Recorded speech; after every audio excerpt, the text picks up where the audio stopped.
Axel had ventured across many stars, soared past glowing nebulas, and glimpsed the shimmering heat of distant suns. Yet he had never known fear as he did in that moment. Descending through roiling clouds of violet and silver, his spacecraft battered by relentless storms, swirling with the promise of a violent crash landing, he gripped the throttle of his trusted vessel, the Aurora's Grace, while sensors buzzed out their dire warnings, each beep echoing in the cramped cabin like a frightened heartbeat. The altitude readouts spiraled in panic, and Axel felt sweat on his brow, a bead of desperation that threatened to slip into his eye. He clenched his jaw. If he failed to stabilize, the exotic oceanic planet below Jora Va would claim him. The hull hissed as atmospheric friction seared across the metal plating. In an attempt to override the failing systems, he input a dozen commands, flicking every emergency switch he could see. He refused to give in to despair. His entire existence had been a chain of daring escapes and narrow brushes with catastrophe, from the asteroid mines of Crovus Prime to the smuggler-laden ports of Terduin. Fate had always compelled him onward, never quite letting him break free from destiny's entangling threads. As lightning flickered in the swirling clouds, Axel shut his eyes for the briefest moment, whispering a silent oath that if he survived this, he would live more kindly, love more deeply, and let the stars guide him to some new horizon of purpose. Then the spacecraft lurched as if seized by invisible hands. The thundering blackness of the storm gave way to a sudden lull. The sea's horizon glinted below, reflecting arcs of azure brilliance, while mountainous coral spires thrust through the planetary ocean, tinted with hues so luminous they almost sang to the naked eye. The craft's thrusters coughed, then stabilized, until at last the vessel impacted against a sprawling reef system with a sickening jolt, sliding along an outcrop of jagged coral. Axel's head slammed into the control panel, and, for a fraction of a second, everything turned white-hot with pain. He was dimly aware of the canopy fracturing, salt-laced air seeping in, and the violent hiss of steam. Then darkness consumed him. When Axel regained consciousness, night had fallen. Through the shattered viewport, he saw a star-filled sky like no other suspended in mesmerizing clarity, shimmering with 1,000 unknown constellations. Soft luminescent corals glowed around him, their surfaces pulsating in gentle waves of pink, blue, and green. By their light, he unstrapped himself and forced open the cockpit hatch. His limbs trembled with shock, but he managed to climb out and perch atop a ridge of coral, shaped almost like an ancient seat. Salt-laced wind brushed against his face, stinging his cuts. A sense of awe warred with the battered pain that spread through his bruised ribs and battered arms. Yet, he was alive. His eyes took in the alien ocean that stretched in every direction. But there was something else, a silhouette among the corals, strangely delicate, almost blending into the reef with an iridescent shimmer. Axel reached for his sidearm, heart pounding. He expected some savage predator or cunning creature of the deep. Yet what he beheld was entirely unexpected. The figure quivered in place, slender, elongated limbs reminiscent of pale coral branches, hair or filaments glistening like strands of seaweed. Bioluminescent patterns swirled across its skin, a living tapestry that made it look part sea life, part ethereal maiden. He looked at the being, and she looked back, her eyes wide and seemingly curious. Cautiously, he lowered the weapon, for something about her did not incite fear. Instead, in the fluid tilt of her head and the gentle shift of her posture, he sensed a profound innocence, perhaps even vulnerability. When she took a step forward, he saw that she was injured. Her side, if it could be called such, bore what looked like a jagged piece of coral embedded in flesh. A faint trickle of silverish fluid gleamed under the reef's ambient glow. Instinct overcame caution. He reached out and bent to examine the wound. The being's luminous eyes trembled, and her entire body shivered like a living reef, swaying in an undercurrent. Although they shared no common language, he spoke softly. "Easy now. I'll help," uncertain whether she could understand. He steadied his free hand on her arm, feeling a texture at once firm yet supple.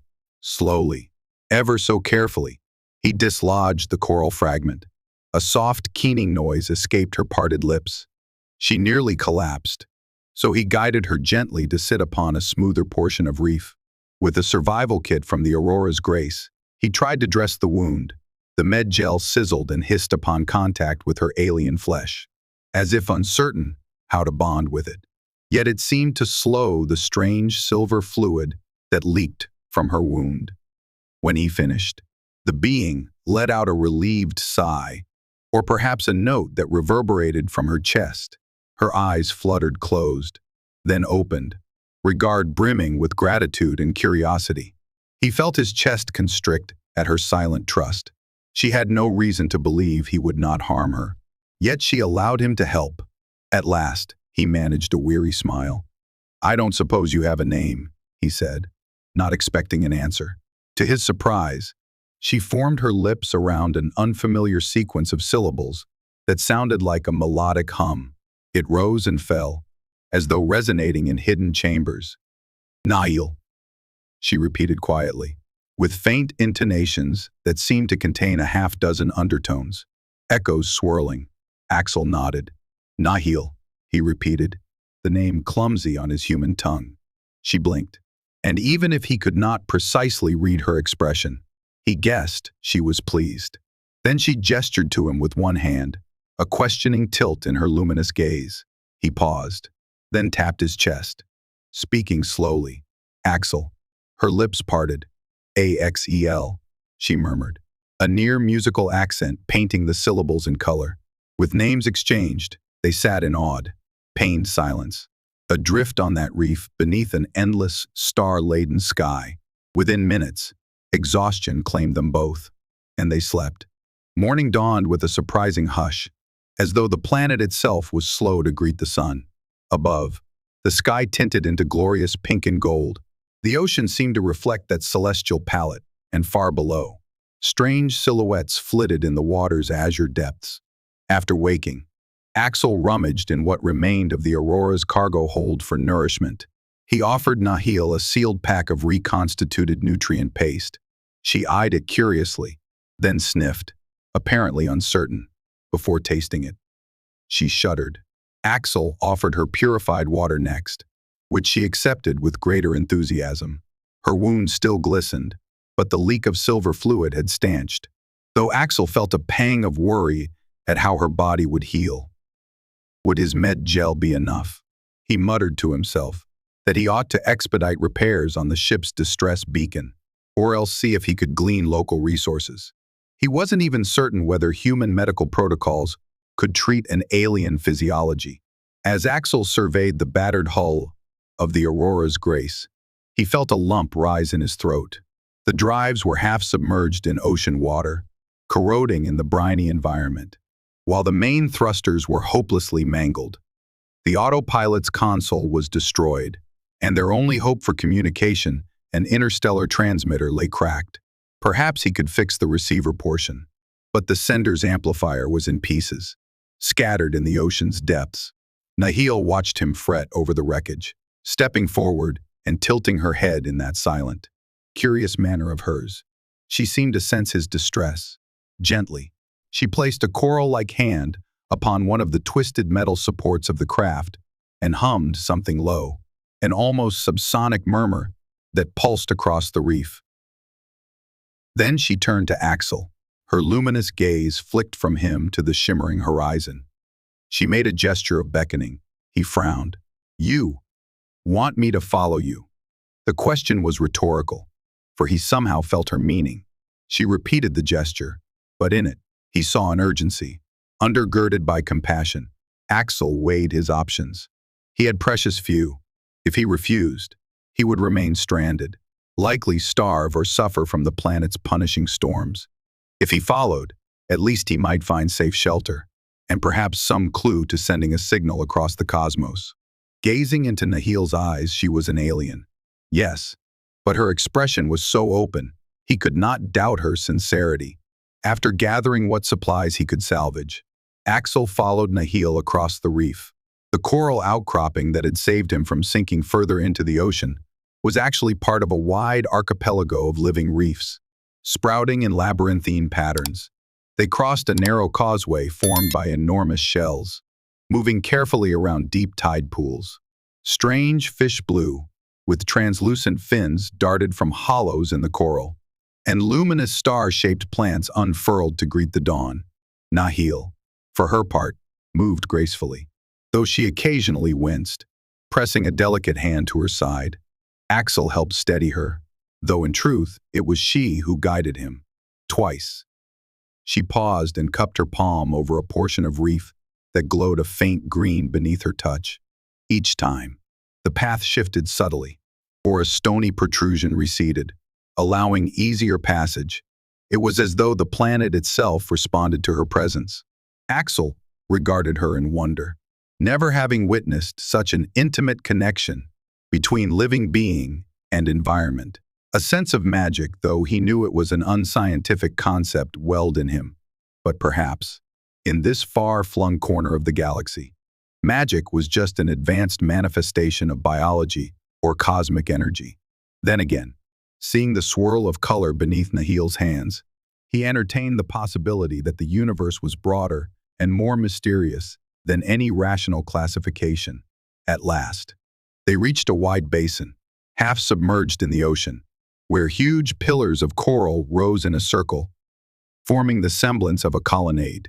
Nahil gazed at Axel, a soft hum vibrating through her chest. She extended a finger toward the water. He hesitated, uncertain if she meant for him to follow her below the surface. He indicated his mouth, pantomiming a difficulty breathing underwater.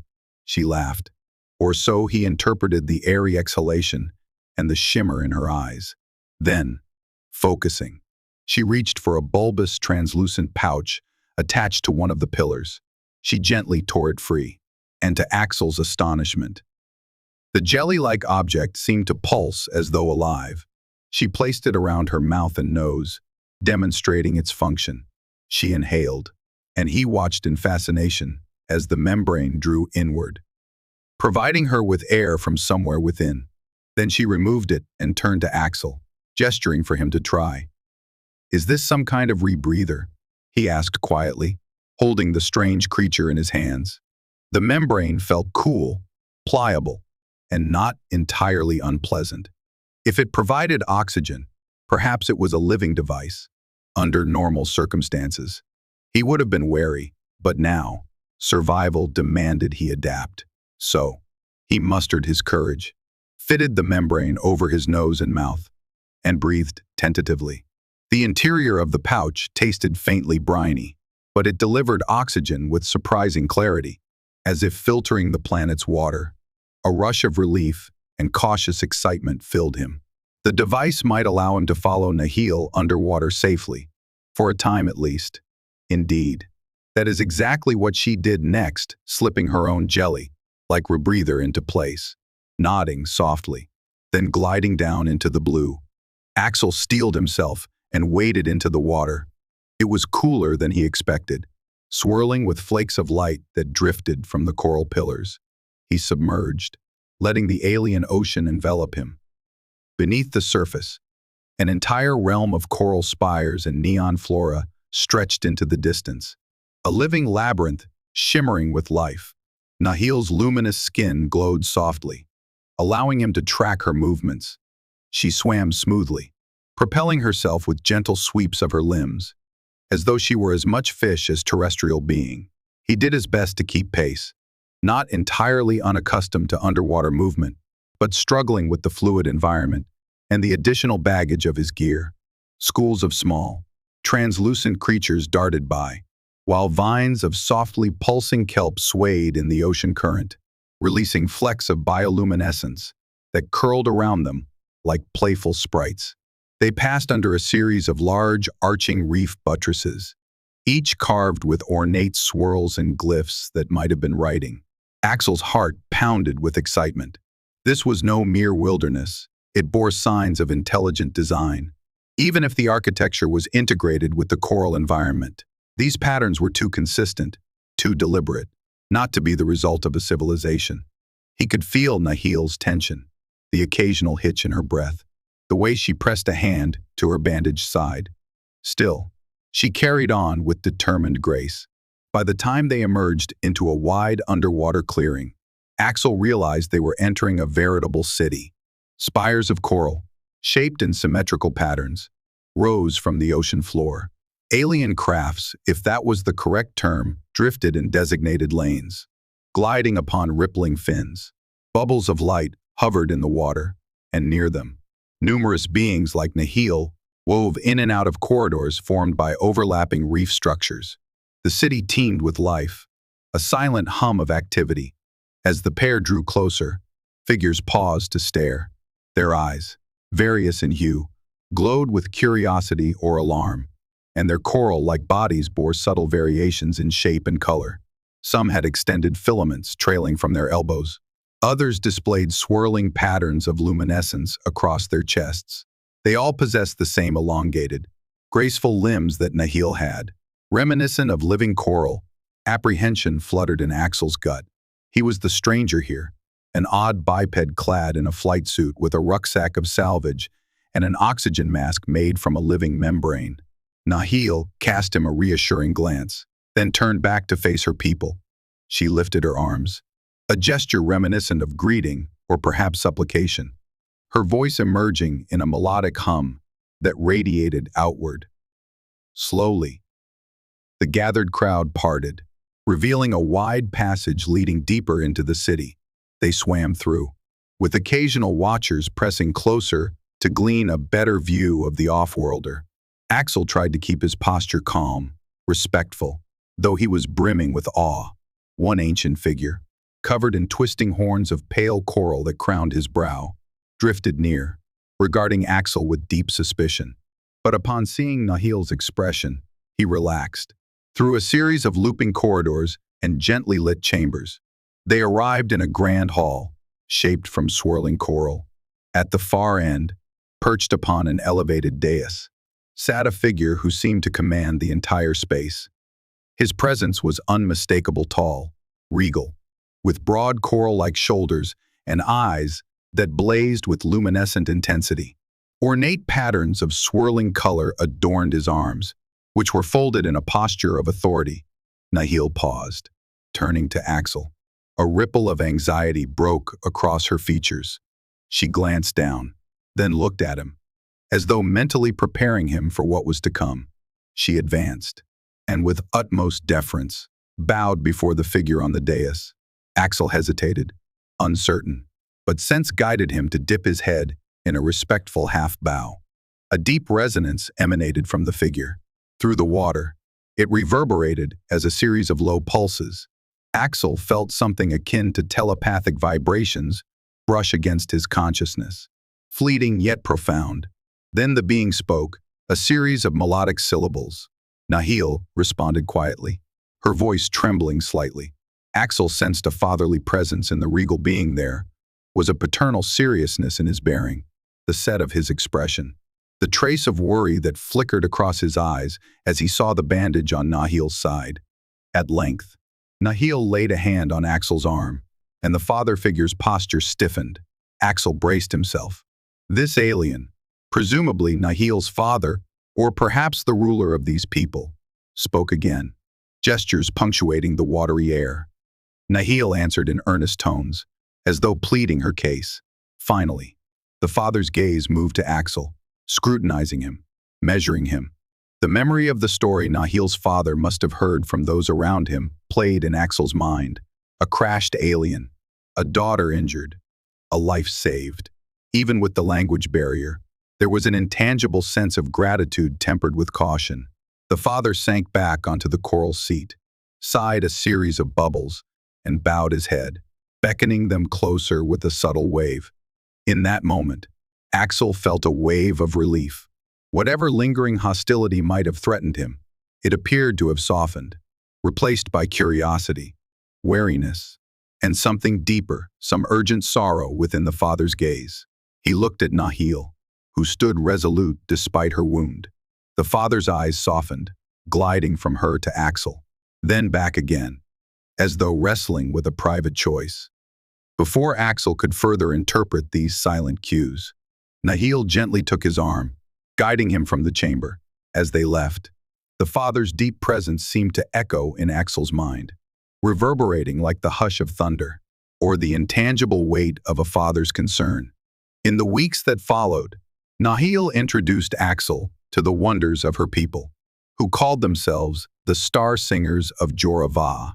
Their name in their own language was unpronounceable for him, but he learned the more approximate translation by observation, for it seemed they had songs that could resonate with cosmic energies, humming frequencies that traveled not only through water, but through the vacuum of space. They were an ancient race that believed in living symbiotically with coral constructs, in harmony with the planet's ecosystems. They possessed limited technology in the sense humans understood it, preferring organic-based solutions. Their buildings grew from coral seeds, shaped by carefully cultivated singing. Even the rebreathers they used for venturing to deeper waters or the surface were living organisms, nurtured by centuries of knowledge. Axel marveled at their architecture, domes of swirling coral, archways that sprouted phosphorescent vines, and conical towers grown from meticulously coaxed reefs. And for all their organic ways, they commanded an impressive form of engineering, sometimes reminiscent of telepathy, other times akin to advanced biotech beyond human comprehension.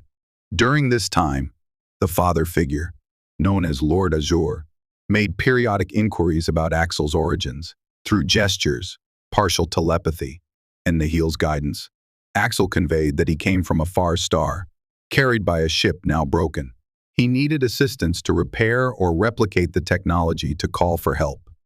Nahil's father listened, expression grave.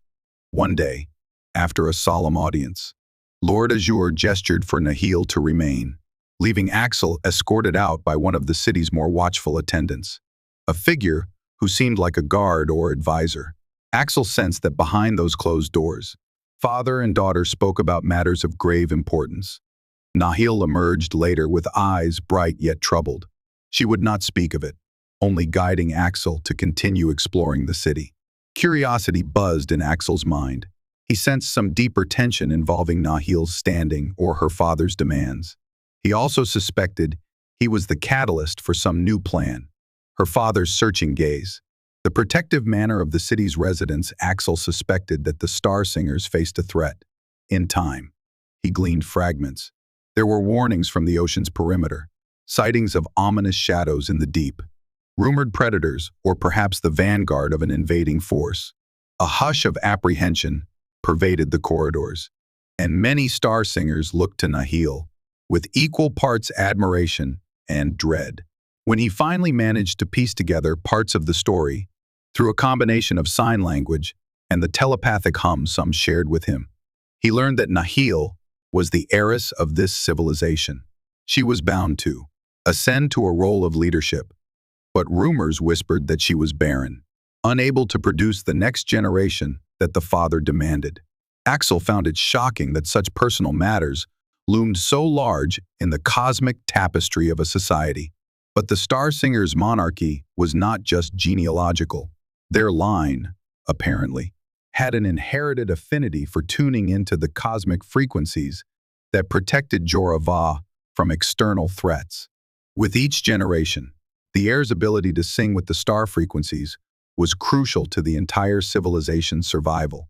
Yet, for reasons unknown, Nahil's father believed she was barren, a point that left them in a precarious place.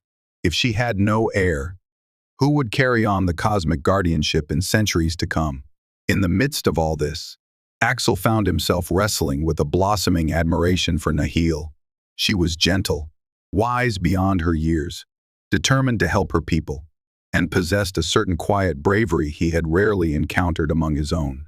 When he confessed these feelings to himself, he was startled at how easily they had taken root in his heart.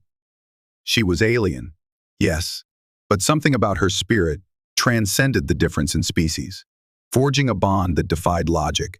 He tried to focus on practical tasks, such as repairing his communicator, but to reassemble it, he needed power sources that simply did not exist in the Star Singers' realm. Their entire city pulsed with organic energy, not the kind of electric or nuclear technology that he could harness. He spent hours rummaging through the wreck of his craft, salvaging bits of circuit boards and power cells corroded by brine.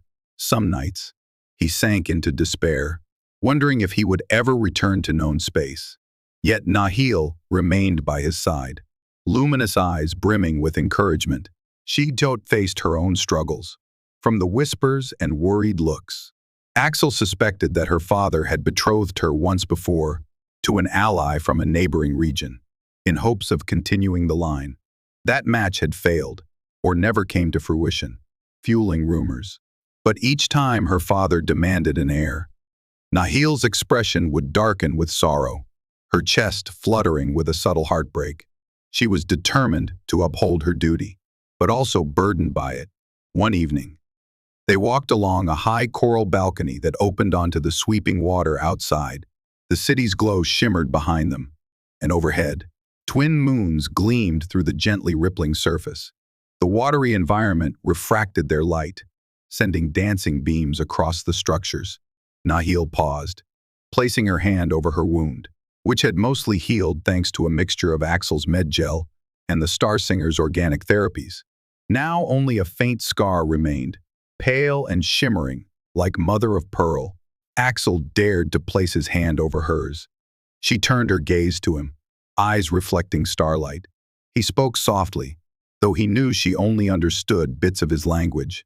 Nahil, what is it that keeps you up at night? Is it the fear of your father's disapproval, or the troubles that loom beyond these waters? She did not directly answer. Instead, she raised her free hand, palm outward, and brushed it against his cheek. He felt a gentle telepathic pulse, an empathic wave that carried feelings more than words: love, yearning, uncertainty, and at the edges, duty. It was as though she was saying, all of the above, and more. Moved by a sudden impulse, he leaned in, pressing his forehead against hers, letting the rebreather mask dangle momentarily. Their eyes closed, and for a quiet moment, they understood each other without speech. In that silent union, something powerful stirred a promise. Days lengthened into weeks, and talk of an approaching threat grew more frequent. Scouts who ventured into the far reaches of Jora Va's oceans returned with grave news. A band of marauders, known from old legends, had been seen in the planet's orbit. They were rumored to exploit living worlds, capturing or enslaving native inhabitants.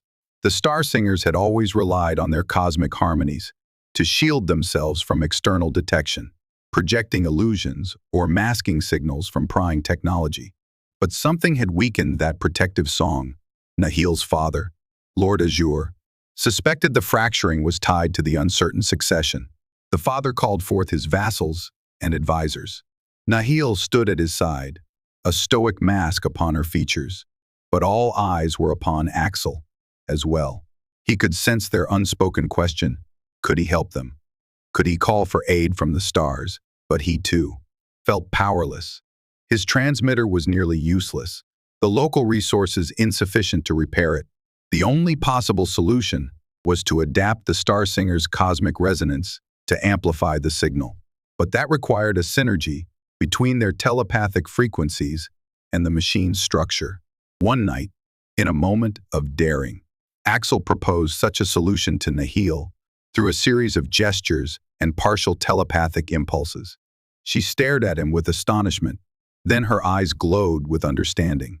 If they could build a device that harnessed the coral's ability to sing starlight and merge it with Axel's transmitter, perhaps they could broadcast a beacon strong enough to contact nearby starships, or at least alert the human Federacy outposts that might exist on the fringe. It was an ambitious plan, requiring the acceptance of technology by the Star Singer's traditions and the acceptance of alien biology by Axel's hardware. They brought their idea to Lord Azure. He regarded them, measuring the risk. Despite reluctance, the father saw no alternative if they hoped to prevent the planet's subjugation. With a grave nod, he granted them permission. The entire city mobilized, songweavers, as Nahil's people might be called, gathered in a great circular auditorium. They grew a specialized reef from seeds that took root at accelerated speeds, fed by a chorus of telepathic notes. Within hours, An organic structure rose a living amplifier, shaped like a vast conch shell. Meanwhile, Axel painstakingly salvaged every piece of usable technology from the Aurora's grace, patching it together in a makeshift array: battery cells, nanofiber cables, a battered CPU. Each day, Nahil and Axel worked side by side, forging a bond that transcended language. At times, when the integration seemed impossible, they found a way forward by relying on that intangible sense of trust. Under the Coral City's radiant glow, with star singers assisting in weaving songs of growth, they crafted an improbable hybrid, a cosmic coral transmitter. Their plan was to ascend to the surface, set the transmitter on the largest reef spire that breached the ocean, and attempt to broadcast into open space. Yet danger lurked. The marauder ships were rumored to be near enough that a strong signal might also draw them closer, unless it could be directed or coded for Allied receivers. But time was short, and they had few options. During these frantic preparations, tensions mounted with Lord Azure. He insisted Nahil secure her betrothal to ensure the lineage. She, in turn, grew more aloof toward him, stung by the demands. Axel felt torn, an outsider inadvertently caught in the swirl of royal politics. Yet deep in his heart, an unspoken question formed. What if the father intended to marry Nahil off not just for lineage, but as a tribute to humanity or some other power that might defend them? And what if, in doing so, they believed Axel was that tribute? He tried to set the question aside. After all, the father had never spoken it outright. But a whisper among the corridors suggested just that, because Nahil is barren. Let the outsider from the stars be her mate, forging a new bond for the future. The notion left Axel breathless, uncertain. Was such a union even possible? Biologically? Politically? Did Nahil desire it? Or was she simply resigned to her father's decree? Yet the depth of her empathy, the glances exchanged between them, the gentle telepathic currents, told him that her feelings were real. She was no puppet of her father. Still, the complicated swirl of responsibilities overshadowed them. In the hush of night, as the city slumbered in shimmering depths, Axel held Nahil's hand, each finding solace in the other's presence. Finally, the day to test the transmitter arrived. With a select group of star singers as escorts, Axel and Nahil ascended to the surface. It was dawn when they broke through the water, sunlight washing the reef in brilliant gold. The coral spires soared, and from that vantage, the horizon stretched in a gentle curve. They mounted the organic transmitter on the apex of the tallest spire, carefully anchoring it. A hush fell over them. Nahil stepped forward, placed her hands upon the shell-like amplifier, and inhaled. She closed her eyes, and from deep within her chest, a hum began, a gentle resonance that slowly built in volume. Axel's heart pounded. He hurriedly adjusted the dot controls, linking the device's frequency to the battered CPU, aligning it with subspace channels that might reach the nearest Federation outpost. Nahil's hum grew into a layered chord, shimmering with harmonic overtones that danced around the spire. The coral beneath them glowed, and a visible wave of blue and violet light coursed around the structure. As though the reef were alive with her song, Axel triggered the power cell, and a surge of energy fed into the amplifier. He looked to the readout. The power levels spiked dangerously, blinking from green to orange. He tried to modulate them, but the system was strained beyond its design. Nahil continued singing, her eyes pressed shut, sweat or some silverish equivalent beating on her temples. The device's capacity reached a critical threshold, flickering with arcs of white light. "Come on, hold together," Axel muttered. He fed partial instructions into the CPU, scanning for any faint signals. He repeated the message: distress call from ocean planet Jora Va. Inhabitants threatened. Assistance requested. Over and over, a beacon blasting outward. In the water below, the star singers gathered in a circle, as though anchoring the resonance with their collective presence. A tapestry of telepathic voices joined with Nahil's, each note swelling in perfect synergy. The spire vibrated, sending pulses that soared skyward. For the first time, Axel felt a rush of hope. The signal was out there, traveling across the vacuum, hopefully within range of someone who could help. But success was short-lived. The CPU beeped frantically an incoming reading. Something large had breached the atmosphere. From above, the sky darkened as a looming silhouette descended. The Marauder craft had sensed the broadcast. A hush of dread fell over the gathered star singers, their songs faltering. Nahil froze. Her luminous eyes filled with dismay. She started to sing again, but the ship overhead unleashed a beam of scorching energy that lanced into the water. Steam hissed, and the reef quaked underfoot. Axel swore under his breath, diving beside Nahil, pulling her away from falling debris as a chunk of smoldering coral plummeted near them. Star singers scattered in alarm. The Marauder's vessel hovered, a wedge-like shape bristling with weaponry. They had found a living planet ripe for conquest. In their minds, in the chaos, a second Marauder craft appeared, slicing through the clouds. It unleashed a volley of smaller craft that splashed into the ocean, presumably dispatching ground or sea forces. The Star Singers, though advanced in their own organic ways, were ill-prepared for a direct military assault.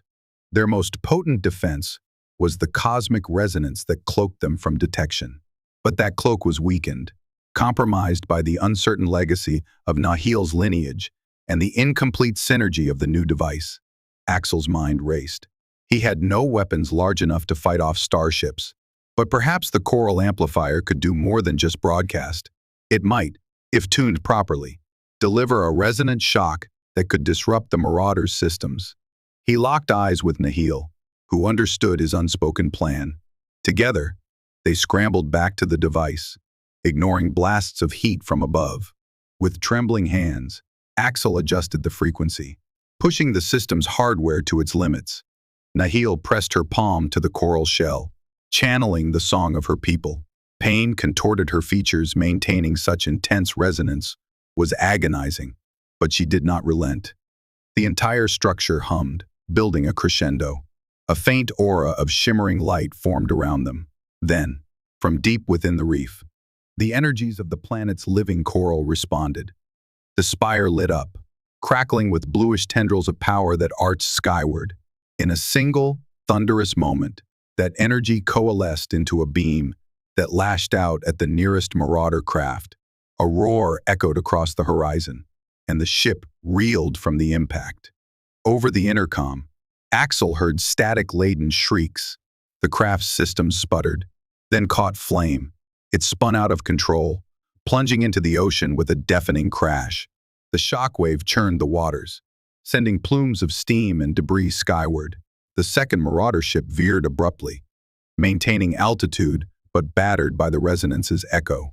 It unleashed a volley of gunfire that hammered the spire, shaking the entire structure.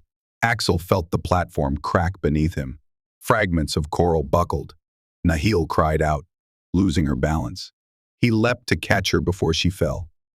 Summoning a last reserve of courage, Nahil lifted her voice again.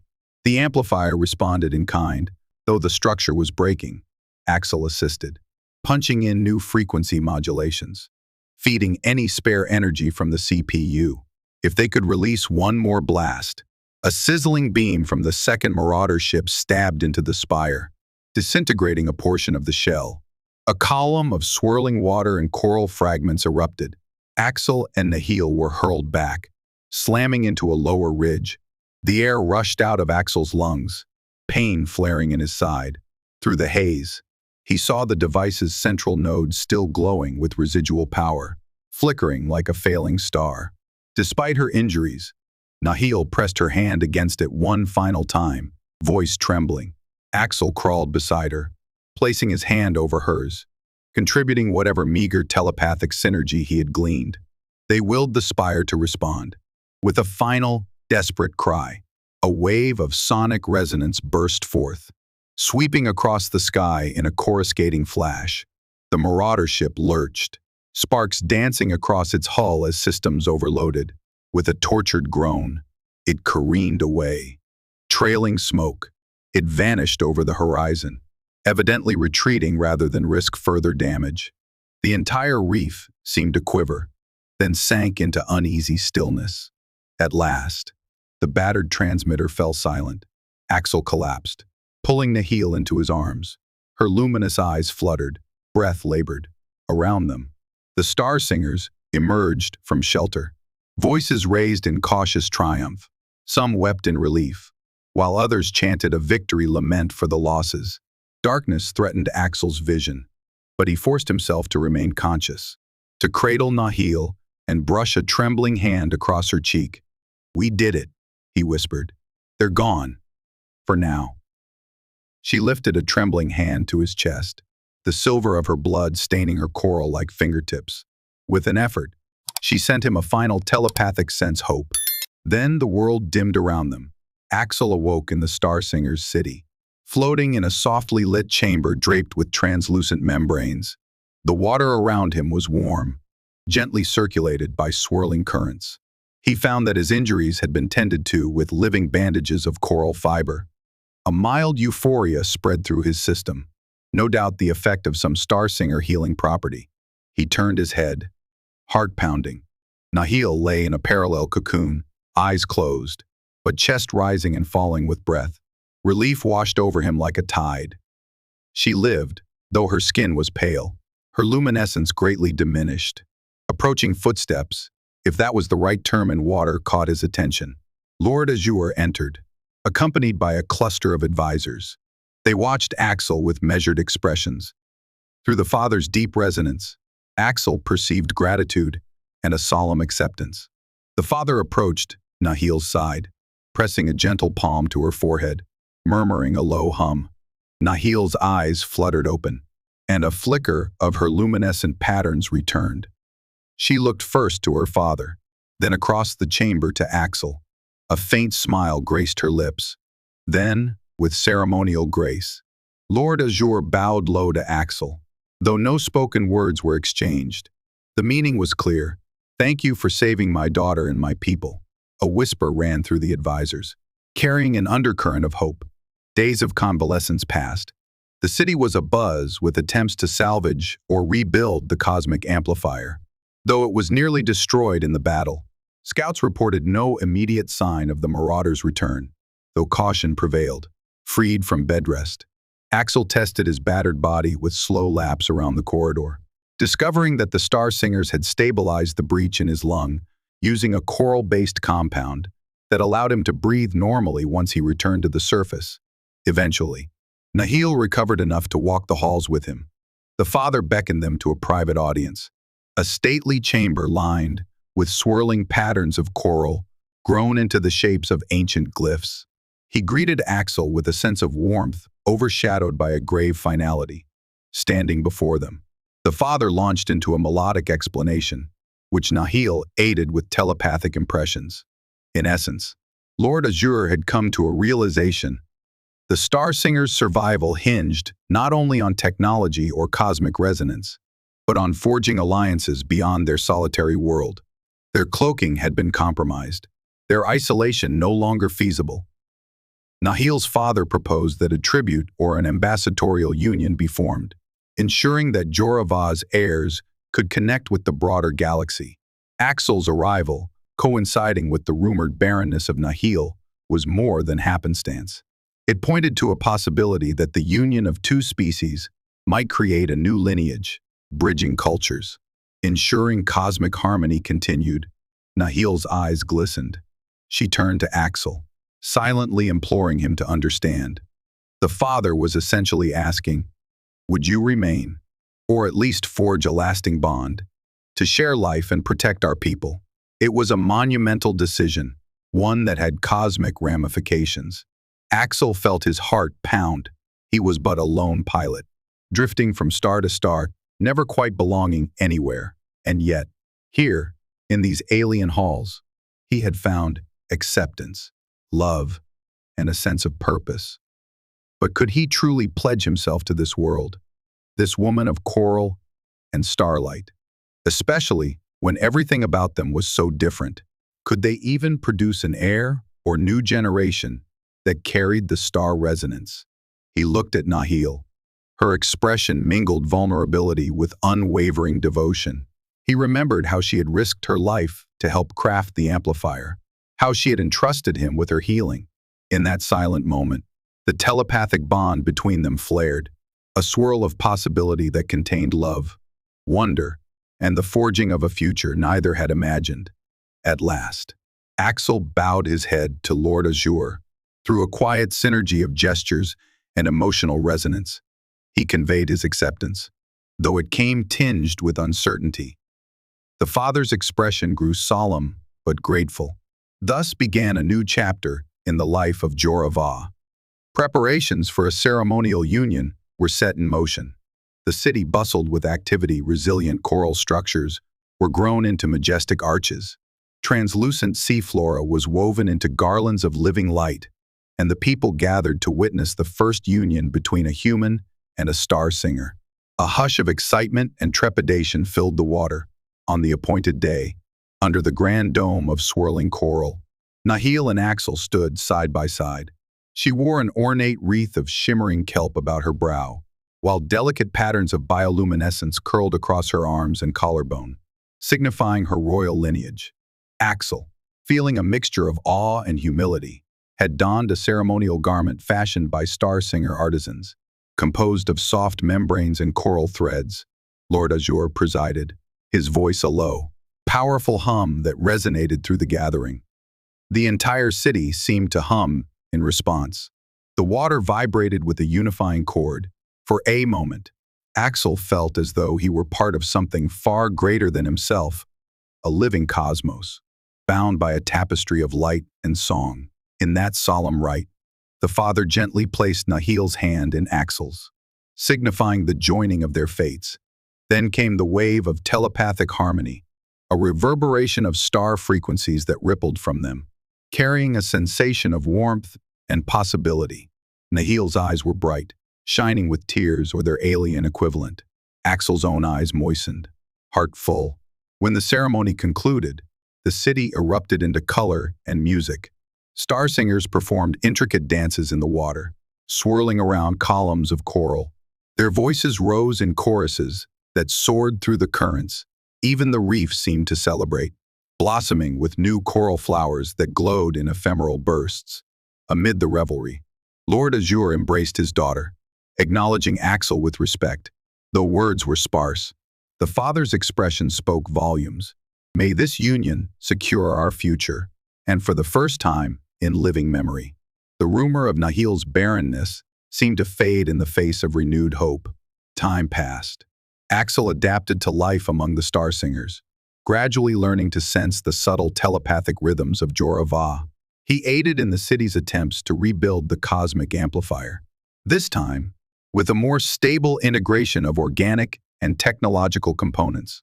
With Nahil's assistance, they refined the device so it could serve not only as a distress beacon, but as a means to communicate with starfarers who might approach. Occasionally, Nahil would falter, haunted by the burden of whether or not she truly could produce an heir that channeled the cosmic resonance. Yet each night, Axel reassured her, holding her close in the softly lit chambers of living coral, letting their hearts speak in the language beyond words. Over time, an astonishing synergy emerged in them, as though their emotional and biological currents had begun to intertwine at the deepest level. One pivotal morning, while the pair practiced meditative harmonies in a shallower part of the city, Nahil abruptly clutched at her abdomen, eyes going wide. Concerned, Axel moved to support her, but she shook her head, a radiant smile forming on her lips. She pressed his hand to her midsection, and in that fleeting instant, a telepathic flutter sparked between them, an echo of a new life. Something blossomed in the watery hush, the faintest chord in the cosmic symphony, but undeniably present. Tears welled in Nahil's luminous eyes, and Axel felt his own chest tighten with emotion. They sensed the flickering spark of a child, a potential bridging of two worlds. Slowly, gently, as though coaxing a budding flower, they nurtured that spark with unwavering hope. When they later told Lord Azure, the older ruler was overcome. resting his brow against his daughter's in a moment of paternal joy. Gradually, word spread through the city. The rumored barren princess was not barren after all. The father's heir was indeed carrying the next generation, a child that might prove the synergy of species. New songs filled the corridors, praising the cosmos for its gifts and weaving a prophecy that these new heirs, half human, half star singer, would hold the key to bridging Jora Va with the galaxy. Over the months, signs of returning marauders never materialized, possibly deterred by the fearsome display. Additionally, faint signals from the reconfigured coral transmitter brought glimmers of contact with other starfarers. Though no large-scale fleet arrived, a few scattered transmissions from neighboring systems indicated that travelers would one day visit Jora Va, forging alliances rather than conquest. In the city's highest halls, Lord Azure presided with renewed vigor, guiding the Star Singers in forging a balanced approach to technology and tradition. Meanwhile, Nahil's pregnancy progressed in its uniquely alien manner, at once wondrous and mysterious. Axel learned to interpret the subtle shifts in her luminescent patterns, the rhythmic pulses that heralded the child's growing energy. With the help of Star Singer healers and the last vestiges of his own medical knowledge, he remained by her side. At last, the moment came. One calm twilight, in a specially prepared chamber, ringed by softly singing attendants. Nahil brought forth the child into the watery world, hovering nearby. Axel experienced every quiver of fear and wave of anticipation coursing through him like an electric current. The birth was accompanied by a swirling resonance that reverberated through the coral structures, causing them to glow in prismatic brilliance. Then, with a final, triumphant hum, a new voice entered the cosmic choir, a newborn's cry, half melodic, half reminiscent of a human infant's wail, echoing across the city in glorious, shimmering echoes. Tears streamed down Axel's face. In his arms, he held a small being of coral pale skin with faint human undertones, eyes luminous like Nahil's, but shaped more like a human's. Filaments of hair twirled in the water, glinting with starlight. A hush fell over the assembled star singers, tears of wonder trailing from their eyes as well. For in that fragile child, they saw the future, a living testament that compassion, trust, and unity could indeed bridge galaxies. Lord Azure approached, trembling with awe, gently laying a hand upon the baby's head. The child instinctively responded, a tiny hum that resonated with the father's deeper tone. Nahil, exhausted yet radiant, looked on with pride. Axel, heart overflowing, leaned close to press a soft kiss upon her brow. She smiled, eyes shining with love. In that moment, the father's earlier demands, the label of barren, and the fear of cosmic threat fell away, replaced by the promise of a new dawn for Jora Va. The entire planet seemed to pulse in celebration, as reef blooms opened across the seascape, releasing glowing spores into the currents. The city's spires sang with newfound strength. High above, the twin moons cast tranquil beams onto the water's surface, as though blessing this union of starfarer and coral maiden. Epilogue. Over time, news of the child's birth spread among the star singers, forging unity across scattered enclaves. Through the rebuilt coral transmitter, faint alliances took root with passing ships, intrigued by the planet's wonders. The old isolation ended, replaced by cautious yet hopeful openness. Marauders never returned in force, deterred by legends of an oceanic city that harnessed cosmic resonance to strike down invaders. Axel, once a wanderer drifting between starports, found a home he had never imagined. He helped govern the city alongside Nahil, bridging the gap between organic traditions and the practicalities of a broader galaxy. He taught willing star singers the basics of starship engineering, while they taught him the art of coral symbiosis and telepathic harmony. Their child grew quickly, revealing early signs of a formidable resonance that might one day surpass even Nahil's. The father, Lord Azure, found renewed peace in his grandchild's eyes, the living answer to his desperate pleas for an heir. And so the story that began with a catastrophic crash on a strange reef ended in joyful unity, with the scion of humanity and the star singers guiding both peoples forward. Tales spread across the cosmos of the coral princess, once called Barren, and the human pilot who fell from the stars to become her mate in time. Those legends merged into one narrative of how compassion and trust bridged the gulf between worlds, weaving hearts together in a tapestry that transcended both biology and distance. Within the coral halls, under swirling lights and gentle currents, Axel and Nahil watched their child thrive, each day learning new songs that reached beyond the water, into the boundless sky of possibility. Though challenges would come, their bond stood as a testament that, with courage and love, even the vastness between galaxies could be crossed. And so, the story ended happily, with life renewed, hearts united, and the future shining bright as a new star illuminating the path for all who dared to hope that peace could reign where once only fear and separation thrived.